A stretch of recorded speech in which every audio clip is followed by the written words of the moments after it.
Basta ganibog daw ang panahon, nasag na itong mangita yung init nga sabaw, nga mahigop-higop pa, labi na kong panahon sa kagabion. Maong gilinyahan yun gining usa ka karinderya sa Mandaue City nga nagtanyag og init nga sabaw. Busa, mag-food trip una ta, mga kapuso. Pinaagi ni ining report. Sa Maidan A. del Rosario sa Mandaue, makitaan kining usa ka kan-anan nga mag-aso-aso gayud ini kagabii tungod sa ilang gipang sugba.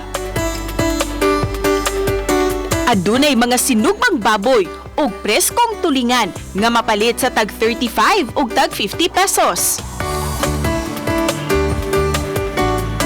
Apan dili lang sinugba ang halinon tungod kay gilinyahan usab kining mga dagkong kawa sa mga sinabawang putahe. Sama ni ining lamiang balbakuwa. Nilat ang baka. Manok Bisaya.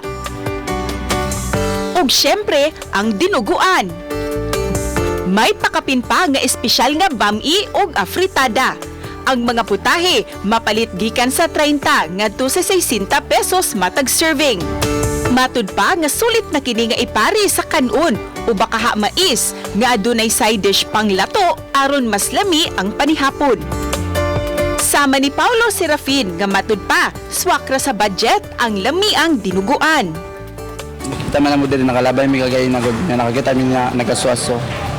Mo da pagkukab nung na dinuguan yun ang ipili. Medyo lami kaduog serve na guna mo ni.